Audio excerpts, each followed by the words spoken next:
So thank you very much for all of you for being with us today.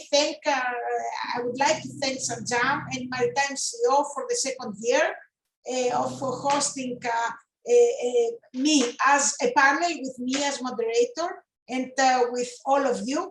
I will go immediately to present the speakers of this panel, friends and speakers from all over the world. We're here from India, UK, USA, Greece, and Netherlands. And we're having Priscilla Araújo, Operations Manager for the Port of Rio de Janeiro and Sepetiba, Wilson Sands, Brazil. Michael Kokinos, Account Manager, Shell Marine, Texas, USA. Mira Kumar, CBO, Diabos, India and United Arab Emirates. Christos Matsikoudis, Area Sales Manager, Varchila Voyage Solutions in Greece. Willem Speaker, Commercial Manager at Multraship Towage and Salvage, Netherlands and Belgium. And Gina Panagiotou, CVO of Oceans Arena. My friend Gina is always trying different titles, and concept founder of It's All About Shipping in London, UK. So thank you very much, and I would like to welcome all of you. And before starting to making you the questions, asking you specific questions in order to let us know about the title of the panel, that it's going to be, it is, did you know that every port is a hub of job opportunities itself? I would like from each one of you to present a little bit what is your daily routine, what your title hides from us, and what you're doing every day. So can I start with Priscilla, please? Yes. Good morning, everyone. First of all, I would like to thank Maritime SheEO for this opportunity to be here today, talking to you about such relevant topics. As you know, my name is Priscilla Araújo. I'm from Rio de Janeiro, Brazil, and I have a degree in International Relations and an MBA from the IBMEC Institute. I have been working for Wilson Sons for 10 years, and as some of you might know, Wilson Sons is the largest integrated maritime import logistics operator in Brazil and has been operating at national level for over 118 years. I'm currently responsible for the towage division at Rio de Janeiro and Sepetiba ports, where I oversee a fleet of 7 tugs and manage a staff of more than 80 onshore and offshore workers, all of which are men. Happy to be here today. Although we know that shipping has more men positions than women, we can see that even at this panel, the percentage of the women is bigger than the men. So sometimes we can change the rules. I would like to ask from Michael to present a little bit also himself. Welcome, Michael. Thank you, Danae. Yes, so I'm Michalis Kokinos, and I'm a key account manager with Shell Marine in Houston, Texas. I support the U.S. Northeast as well as Canadian market. Prior to my role with Shell, I was with Avin International in Athens, Greece. But my main focus day to day is supporting vessel owners and fleet operators commercially with marine lubricants and fuels. So thank y'all. Thank you. And I would like to continue with Mira. Thank you so much, Danae, and apologies to the audience if there are sounds of firecrackers from the background. I'm trying to keep it silent here, but not in my control. So lovely to meet all of you. My name is Mira Kumar. I am a shipping professional for over 25 years. I've worked extensively in agency, stevedoring, in technology for the last 6 years. And today I head Diabos, which is a global DA and cost management service company serving the trades for port cost management, post-fixture services, and several digitization services. So real pleasure to be with all of you. Thank you. Thank you too. Christos? Hello, thank you, Danae, and thanks to Maritime SheEO. Thanks to our distinguished panelists and our audience for this opportunity. My name is Christos Matskoudis. I'm an area sales manager at Vatsila Voya Solutions. I lead a team of sales managers and coordinators for supporting the Eastern Mediterranean region. What we do at Vatsila Voya is that we leverage the latest digital technologies in order to support what we call smart marine ecosystem. This is a vision which entails the trendy topics, as you know, of digitization, decarbonization, optimization, automation. I joined the shipping industry some time ago, by representing two big weather companies. But prior to shipping, I worked at technology firms and served various industries such as retail, wholesale, pharmaceuticals, and tried later to communicate these best practices that I acquired from these industries to a more traditional industry as shipping. I studied mechanical engineering at National Technical University of Athens, and I obtained an MBA from the Athens University of Economics. Great, thank you very much. And Willem? Good afternoon. My name is Willem Spijker. I work at Multiship Towage and Salvage in the Netherlands, which is jointly owned by the Muller family and Fairplay Towage from Hamburg. Within the group, we operate towage services from in the range from Antwerp to Poland. My main focus area is harbor towage, but within our group, we also have a strong focus on sea towages and salvage. And besides my customer relations with harbor towage clients, my main focus is also on decarbonization our fleet, which brings a lot of nice challenges. So it keeps me busy. Thank you. Great. And Gina? Thanks, Danae, for the invite today. It's such a pleasure to be at the second Maritime SheEO conference and, of course, be moderated by you. Your panels are always great and empowering the youth. I'm Gina Panayotou. I'm a strategist and maritime lawyer with an MBA. I've worked mainly for the past almost 8 years in-house, ship-owning companies from commercial shipping to cruise liners. And for the past year, I've set up my own consultancy practice, Oceans Arena. CVO is actually a Chief Visionary Officer, and it's a stolen title from Simon Sinek. And basically what we do, we help startups in the ocean sustainability era do the brand and legal strategies in a more approachable and bespoke way. So that's a few things about me.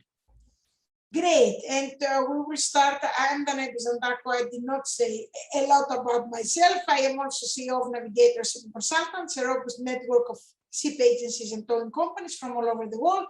We're also cooperating with Diabos in Greece. We're organizing Navigator, the Shipping Decision Makers Forum, and I'm also concept founder of Yes Forum of the Young Executive Shipping Forum, the platform that connects the young people with the shipping community. And I will go immediately to the questions of today, and I will start with Michael. The energy, oil and gas sector are at the center of climate change. And you know that everybody discusses about climate change these days because of COP26. I know that this is a title of an entire forum and not only of a question, of course. But can you share with us what a young person that joins shipping today should know? Of course, and this is a great question or topic in itself of what a young professional should be doing within this new frontier. You know, we at Shell are really focused in setting a course of decarbonizing shipping in itself, as of many other companies, but Shell has really taken the responsibility to move forward and try to be the most innovative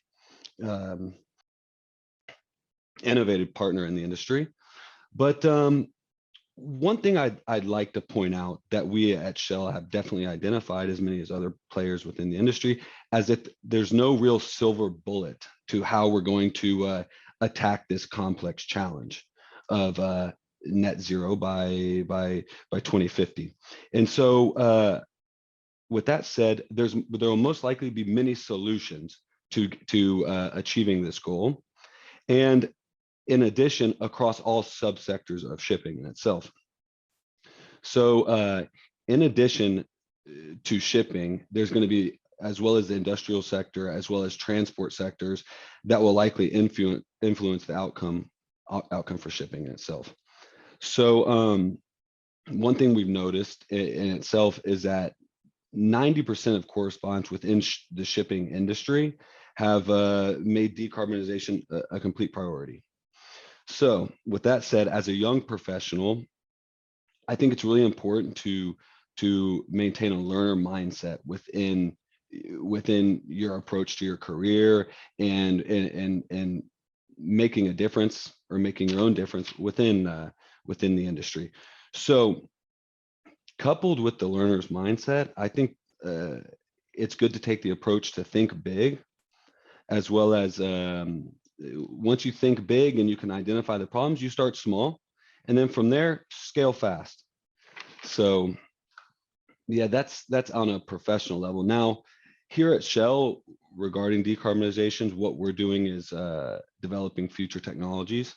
And so that's, for example, working with Kawasaki Heavy Industries regarding our first hydrogen containment vessel. In addition, reducing emissions through efficiency. So not only through softwares like JAWS, which is a draft software we've developed, and our strategic partners, as well as operational and technical support. On the trading front, biofuels and LNG, as y'all have seen, Shell has made major investments in LNG. And from there, a really nice topic to talk about nowadays is balancing emissions through carbon credits. I'd like to point out one of our customers, GasLog, who were the first to offset their carbon emissions by purchasing marine lubricants through Shell. So with all that highlighted, if you don't mind, Danae, I'll move into question 2, if that's okay. And of course, we'll go to the question number 2, which has to do about the spectrum of job opportunities that the energy and fuel sectors offer today for a young person. What qualifications should they have? Because every time we speak with young people, I think you in the countries that you represent, and here in Greece, we do it. Most of the young people now, one of the main questions is, what qualifications I must have in order to enter this complicated world of shipping? This is true, and I'd like to start this off. I think willingness and willingness to learn and to work hard are 2 major qualifications that are above all. That's one thing. On the educational front, I have a maritime degree from the Maritime Academy here in Texas, as well as a master's from there. And I am now working towards another MBA from Rice University. So as you can see on the educational front, I'm big promoter, but I always go back to my maritime background. Though one other thing I would like to highlight, in referencing back to what we talked on in question 1, this is going to be, as the maritime industry or the shipping industry itself is now going to become more of an ecosystem approach to just energy in itself. So with that said, we're going to see a lot more interdependence from other sectors like transport fuels, as well as the infrastructure developers. So like I said, with this ecosystem approach, there lies many opportunities to find your niche as a young professional. And it goes from the banking sector to the operationals, commercial sector, even we work closely with oceanographers when it comes to research for the materials to make batteries for fuel cells and battery cells. So like I said, this is a really interesting time and a good opportunity for us as young professionals in itself to treat this as a new frontier and be pioneers in the industry in itself. So. Of course, and that shipping did not stop even for a day. So it's a great prospect for the young people that at least they know that even a pandemic did not manage to stop shipping going around. And I take the good opportunity to go to the technology lady of the panel. Of course, we're all into technology now, but to Mira, and I would like to ask the young generation, of course, and new technologies. Okay, it's also the new kid on the block. Young executives will be the ones who will implement the new technologies and platforms in shipping. According to your opinion, is shipping and young executives prepared for this transformation? Will the transformation change the way youth view our beloved maritime industry? And before you reply to the question, I would like to thank Michael. He has to leave the panel because he has an urgent meeting to attend. And we know that with the new hybrid life, we have to be online and in meetings at the same time. But we would like to thank you very much for being with us. And of course, we will stay in contact because oil will not disappear. Is it right? Exactly. Okay, great. And thank you, Michael. thank you, Danae. And you have please, anyone reach out to me. I always like to end with that. Danae has all my information, and I love talking about this stuff. Of course, great. Thank you very much. So, Mira, what's going on with this question? How can you reply this? It's a huge, it's not an easy question, but I think that you can manage it because you have to do with many young people. Happy to. And I must first say thank you for asking the technology question second, because, in most seminars, you finish with everything and the last session would be technology, because sadly in the industry still, in the order of precedence, we still seem to put it second to last or just at the last. So thank you for changing the order of things here. It's a really interesting question, and one which I actually spent time thinking about, Danae. Most of us in this panel have been many years in the industry, and I think technology is what has kept us young and what has kept us relevant. And therefore we have a lot to thank technology for. Your question was specific to are the young people prepared for the adoption of new technologies? That was the first part of your question. I think they're more than prepared. I think they're born expecting a minimum level of technology to be in every facet of their life. I think they come into companies, interviewing us, if you will, as to how technology can help them do their job. And many of us old timers resent it at times because we feel that if you can't rely on your own wit or more traditional methods, what are you going to do when technology fails? But that may not be the best way to see it, because this is still the early days of technology in maritime. So things are going to get far more exciting from here. So I think they are correct to come in and interview companies to see their mindset on technology. So the answer to the first question is, I think they're more than prepared. Does being prepared mean knowing how to use technology? Not necessarily. Leaning back on what Michael said earlier, which I completely agree with, it's more the learning mindset. If you want technology, and technology by nature makes it always easy to use. A good technology is dummy proof. So it makes itself easily understood and easily adapted. So I definitely think that the new generation is already well equipped. Will it change the way they see our industry? I think the answer is a resounding yes, and I'm really happy about that, because 25 years ago, when I was introduced to maritime, I fell in love with the industry, and I still am there. And I think in the recent past, it's been difficult to get good young people here because of this mismatch of expectations. So I think having technology infused in every aspect of our maritime industry is going to make this a very exciting place for young people again. And interestingly, it's going to be statisticians, it's going to be tech experts, it's going to be trend mappers, and it's going to be traditional operational experts. That'll be the mix, as I see it, of the new shipping. I hope that answered, Danae.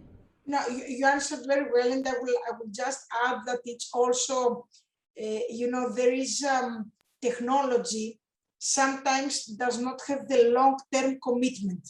I mean, technology is changing every day. So the commitment is not the same to a specific project.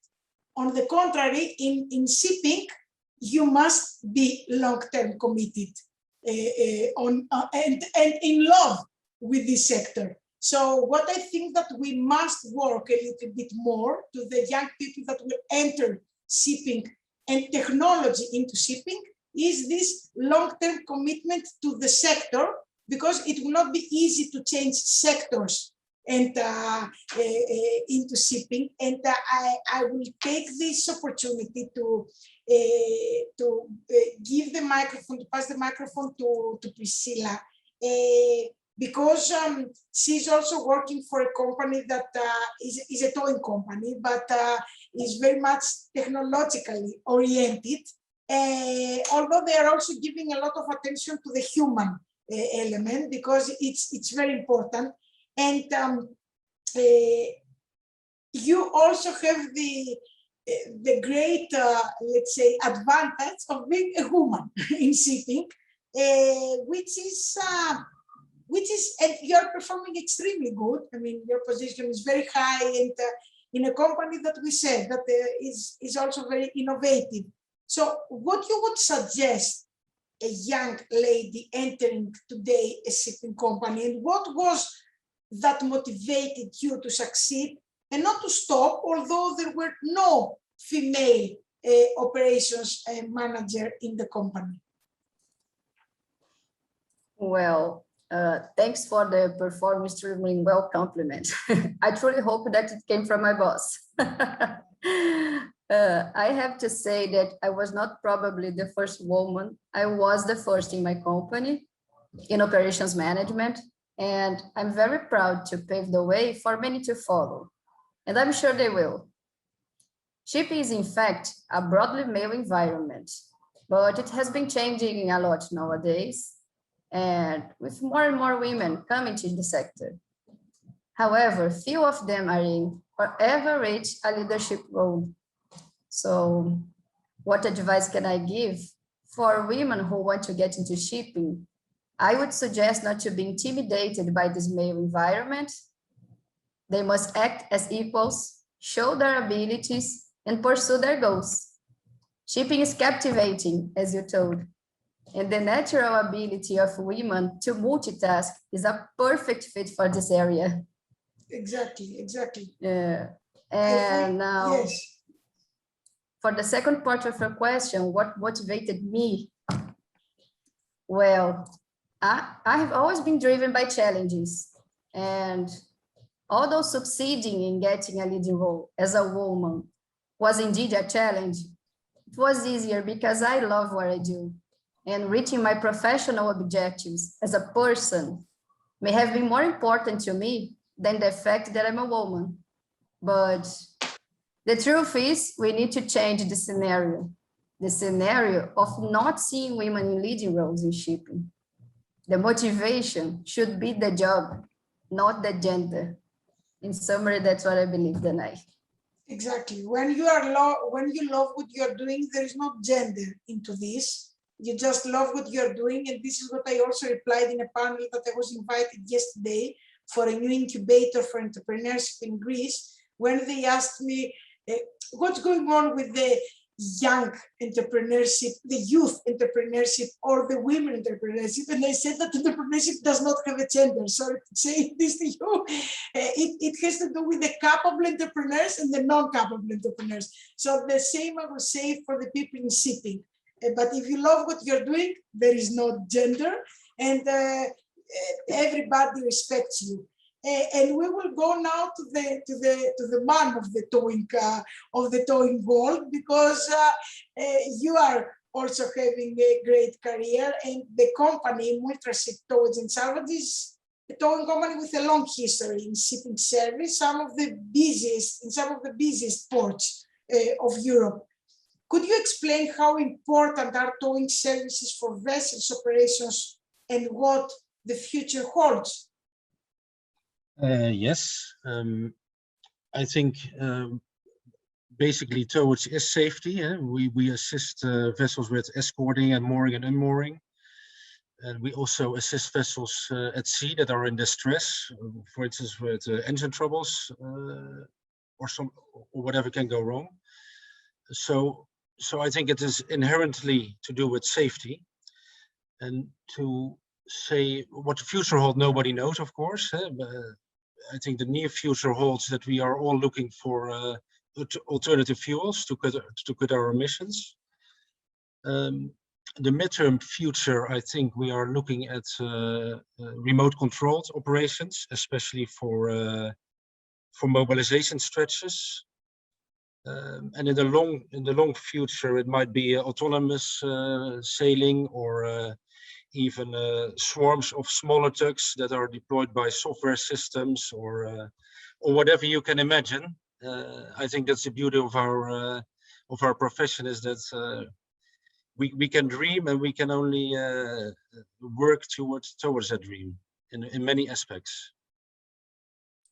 Of course, and it's very important also in the skills. In all what we say is great to have the technology, but sometimes even the human element and the reaction to the emergencies, because every day is different in shipping. So I think that if the computers manage to arrange everything in shipping, then we can all stop working worldwide. So it's not easy, because there is so many new cases every day. And this is what I would like to ask Christos, because we are, you also mentioned many times that we speak, because we have been in a few panels together about the smart shipping and technologies. Of course, this is what Wärtsilä is also doing, and you have to, to promote what you're doing. But what should the young people have in mind when they're listening to these terms, and how is connected to ports? What are the new job opportunities, professions, collaborations that a young person can chase in order to work for shipping from your point of view? Okay, that's a really great question. I would say about the young person, what we have in mind, nothing that she or he doesn't know already. It's about digitization. The world is moving towards this direction. The shipping industry too is transforming to digital. So now we're talking about terms like connectivity, super high efficiency, greater safety, enhanced environmental performance. Actually, at Wärtsilä, our products like Smart Move, Smart Dock, Smart Endy can give actually a hint on where we're heading. And we serve this agenda by harnessing the capabilities of the technologies and concepts like artificial intelligence, machine learning, cloud, big data, Internet of Things, in order to create a superior digitally connected ecosystem, as said before. So as we speak at Wärtsilä, we have connected 11,000 vessels and 300 ports globally. Now, in a circular economy like shipping, it is important that decisions need to be what we call timely. And today, shipping companies and ports, they have the crucial problem of quality data collection, but that's not enough. They need to be able to translate fast the data into reliable and actionable information. So they can do that only by acquiring know-how of all these information technologies. So a lot of new specialties, to answer the second question, which have been emerged in order to support, analyze, utilize, evaluate technology and products, like, for example, IT specialists, data and business analysts, various consultants, support roles can be occupied in modern shipping. And of course, there's also, the all-time classic sales profession. I have to tell that as a salesperson, because someone needs to move the industry with smart business proposals. This is also very, very good to hear all the aspects, what I mean, of what's going on. Gina, you have to do with many young people all these years. You are very young also, but you are doing many panels and moderating and speaking into panels. Together we have been in many panels, and also when we did the first Global Young Shipping Forum with Yes Forum, gathering young people from all over the world.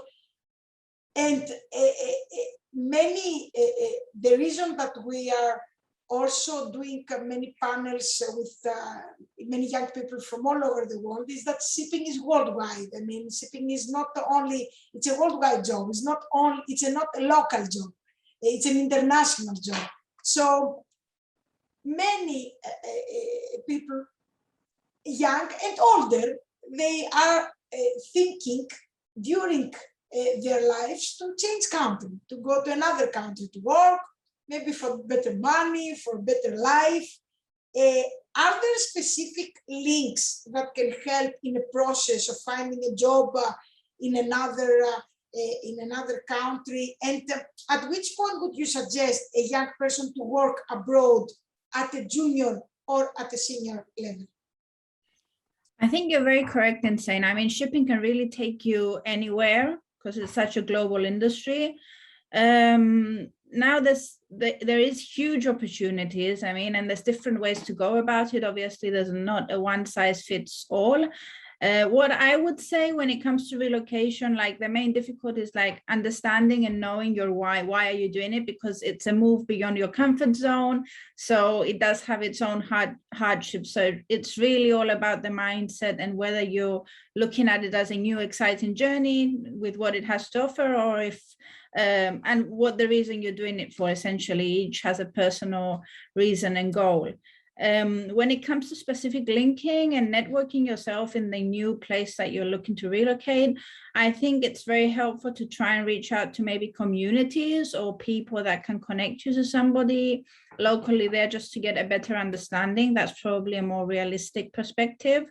And also don't be as afraid to, reach out on LinkedIn to people that you think might be a good connection at a particular company you're considering, which is always very helpful. And then, of course, there's also very niche maritime recruiters who are global and can place you practically anywhere, depending on what you want. But just to make sure that you're on the right track, it's always good to get an understanding from a local.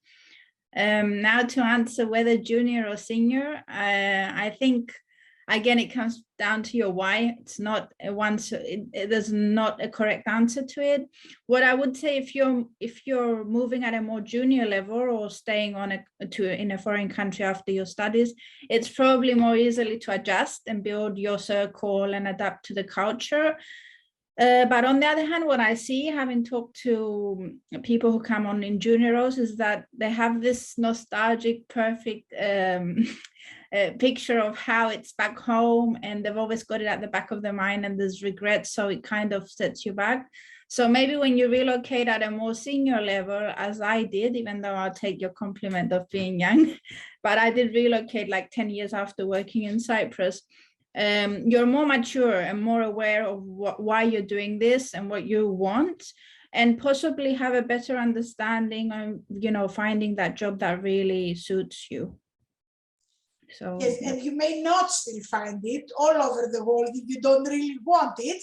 But yes, the very important thing is that when you are taking a decision in anything you want in your life, just to take just to be part of the consequences. I mean, not to try to blame somebody of your decisions, because they were your decisions and they must be your decisions.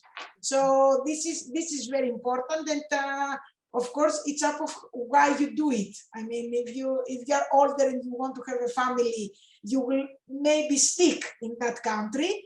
If you're young and you want experiences, it's not going to be easy because you don't have the experience to handle the new experiences. So yes, I fully agree with you.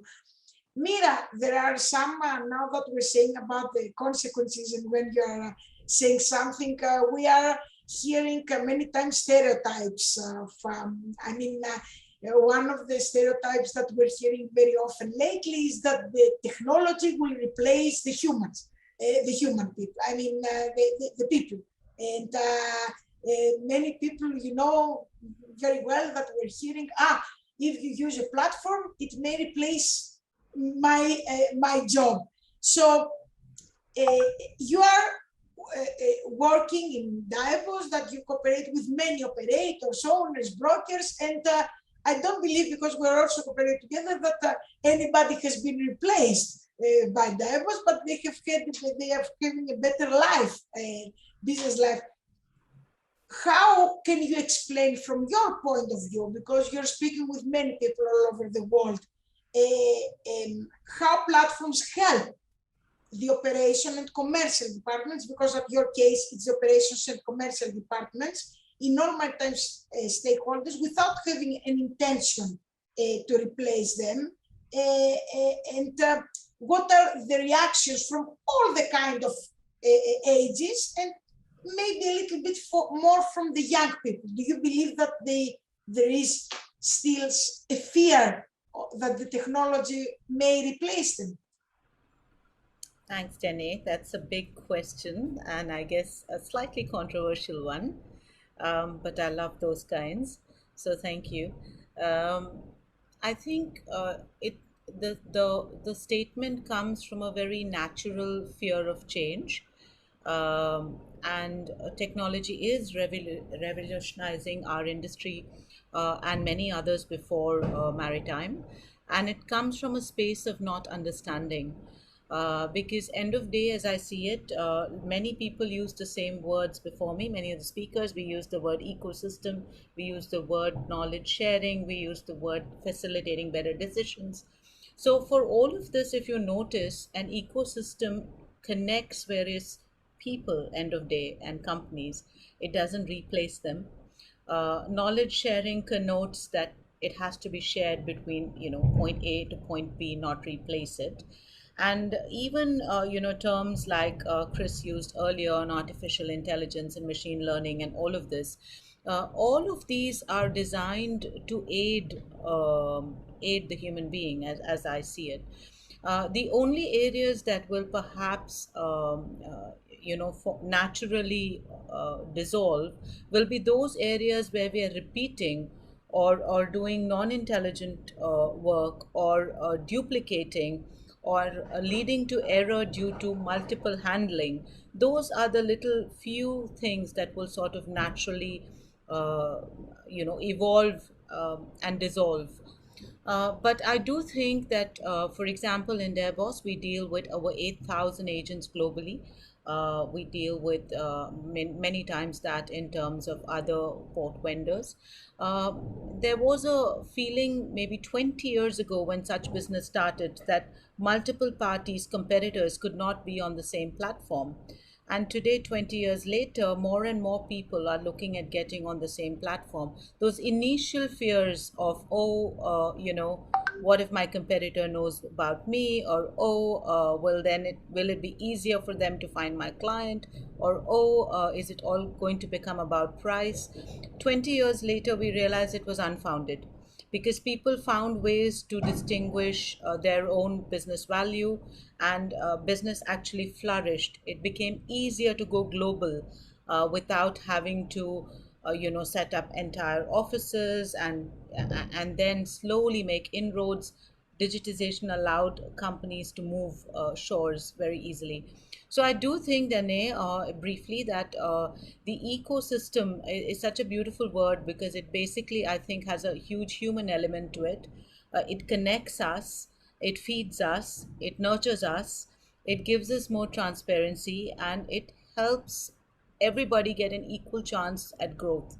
It actually eliminates a lot of the differences between very large and very small companies. Both get a sort of an even chance at proving their value, proving their growth, and it increases visibility into even small markets. You wanted to move to a part of the world you've never lived in, or never moved to, or shipped with, or done business with before. If you have a platform you trust, you do this with very little need for your own due diligence and your own risk mitigation. So I think that it's very unfounded, these fears. And I think in terms of young people, honestly, have less of these fears. It's the middle and senior level people who still uh, tend to worry as to what technology might or might not do to them.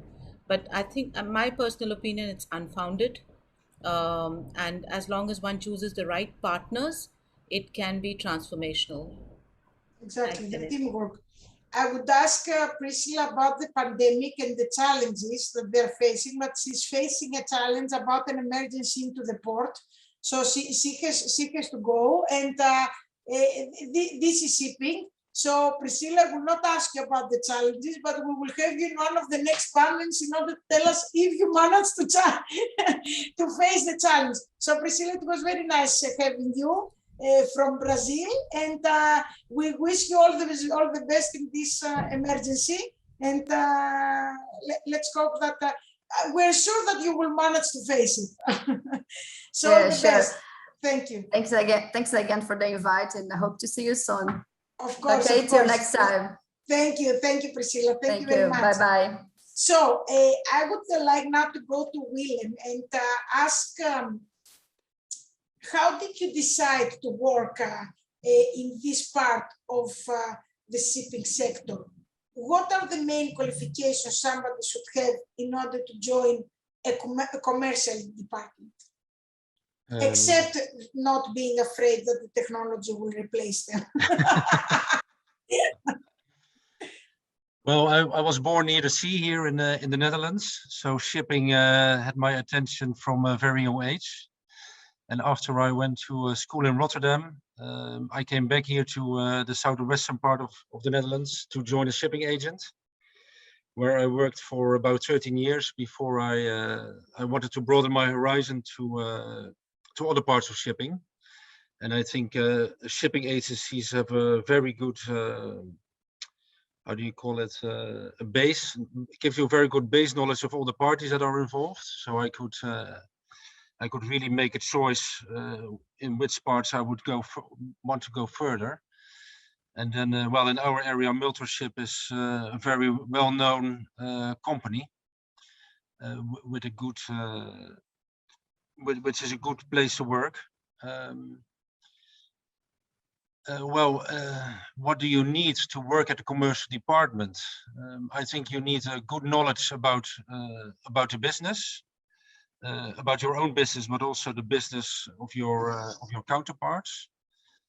And personally, you need to be interested in other persons and other companies to have a deep understanding of their needs and how you can help. And then from there you can build an equally beneficial relationship. And I think that's the most important thing that you need to do. And also have the ability to how can I say, to get closer to many different cultures from all over the world, because we cooperate many years, our companies. I can say that, okay, you have to do with mainly the Greek mentality from us, but there are also some foreign companies in Greece. But it's not easy because every country has different mentality. So it's not a specific way of selling into a shipping commercial department. Yeah, that's for me it's kind of natural because that's what we do all day. But indeed, it's very important to adapt to your counterparts. That's talking to somebody from Greece is something else. And, yeah. As we say in shipping, we never know everything. Nobody's perfect except the captain. So, Christo, can you please describe us also, because it's also important, yes, not to make the promotion of our companies, but to say what we're doing. And this is why I'm also asking some info on the companies. What Naviport project of Wärtsilä voyage is, and how many parties are involved in it, and in which way are these parties benefited? Because it's also a project that may benefit many new jobs in the world. Jobs and stakeholders, I would say. The industry is moving to just-in-time arrival. So there are a lot of ongoing projects at the moment and initiatives already from the European Union, the IMO and Global Industry Alliance, PIMCO, Ship Traffic Management, International Task Force for Port Call Optimization.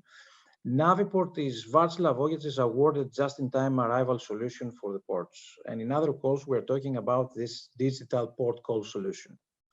It is already used in some of the busiest ports in the world, Singapore, Antwerp, Hamburg, Valencia, and Tangier Med, which was also the first digital port call ever with a Hapag Lloyd container vessel. In essence, it is a real-time communication regarding time of arrival between the vessel and the port or the terminal. And we're talking about required and estimated time of arrival. And that helps the vessel to regulate the speed and optimize the voyage. It helps the port to avoid congestion and to manage more efficiently its booking system. And also it helps the port and the towing agencies to plan the daily operations with more confidence and efficiency and less surprises. In general, we had a just-in-time case study in the Port of Rotterdam, which showed that on average, a waiting day can be saved with just-in-time solutions. So all these lead to the real benefits of just-in-time arrival. It's the decarbonization and the cost benefits. So you have to consider that the maritime industry is calculated of losing some billions of dollars each year because the port calls are not coordinated transparently or not on time. Congestion is the port's enemy, as we say. So with Navport Now, coordination is much easier. The vessel's anchor time is reduced. The emissions of both voyage and port are reduced. Noise pollution is reduced. The ports are not forced now to spend for necessary infrastructure in order to solve these congestion-related problems. Overall safety is increased by removing traffic, fuel saving and enormous. So you understand that it's a no-brainer that all the industry is moving towards that direction.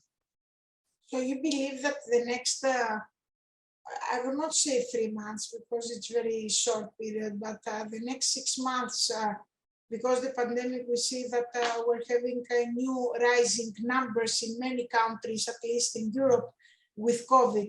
Do you believe that these technologies may help slowly the ports of not having congestions and this?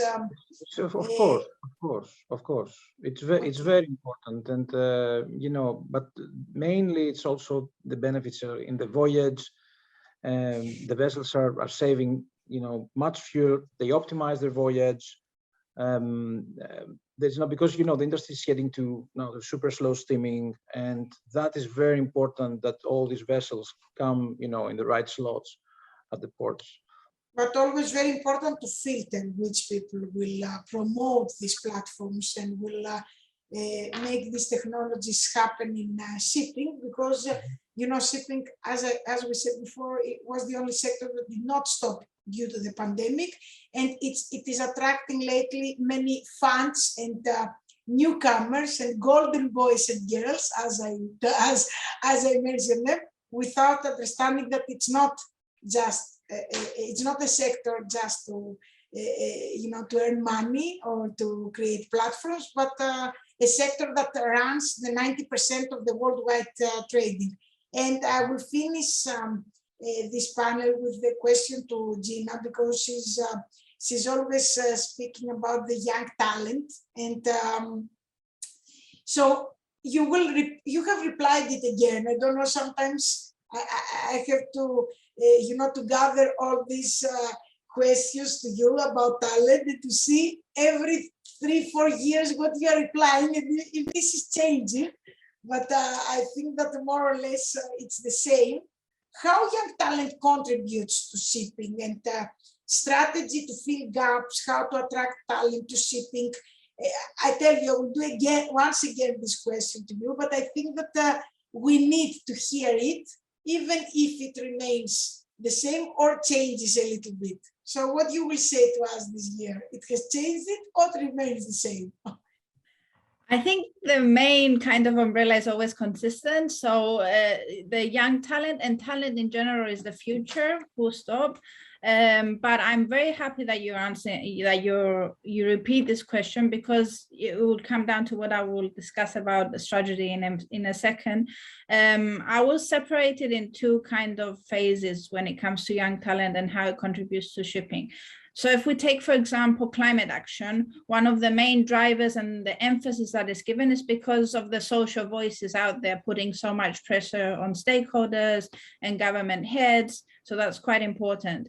So basically the future and the debate on the future has gone public, and nobody does public better than Gen Z and millennials. I mean, they share what they eat for breakfast. They share everything that comes to the mind within a split second. Then secondly, one of the IMO's themes is how digitalization is driving the future of shipping. So with these two combined, and as the world has moved forward, COVID has proved how we have had to adjust to a virtual world.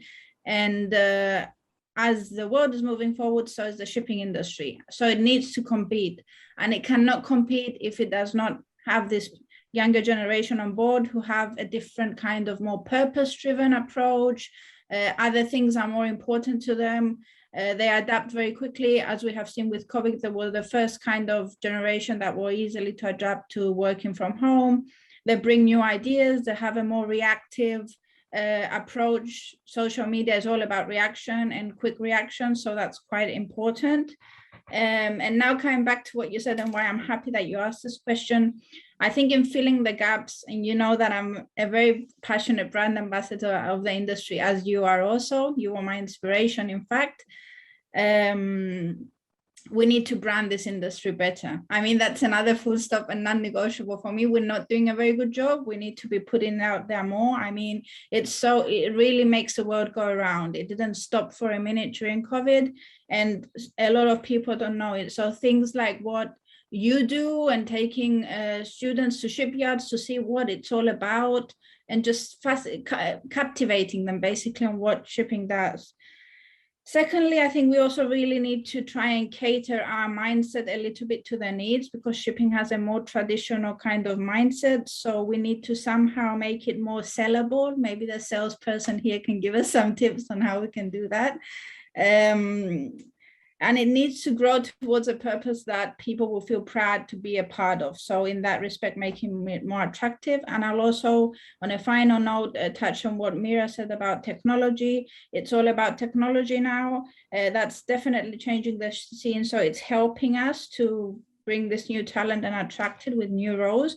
But we also need to find ways of being truly inclusive and diverse and engaging them, because that's what they need to feel, that they are truly contributing, that they're making a difference. So it's very important for traditional shipping organizations to be much more open-minded and make sure that they are inclusive when it comes to bringing young talent on board. And before closing this panel, are you positive for the future? Because the last 2 years, I think, have been very difficult and different and challenging for all of us. So, Christo, are you positive for the future? Of course, yeah. Always positive. We're looking forward, Danae. We're looking forward. There is no other way. Yeah, and I think that we had our, the system actually was stressed a lot and tested a lot, and now I think that we can see some light at the end of the tunnel. I think you always have to be positive. It's there are a lot of challenges ahead, of course, but you have to think that they are nice challenges, and we have so many things to make better. And like the other speakers also told, a lot of young people are there in the world, and we can I think we can give them a great workplace, and so we can all move forward and just make it a better place. So it's I think although the word positive is not so positive anymore, because when somebody says I'm positive, everybody is afraid if he's positive in COVID. Gina, are you positive for the future? Yeah, that's so true with the word positive. But yes, for the future of shipping, I'm very positive. I think it's one of the most exciting times actually to be in the industry.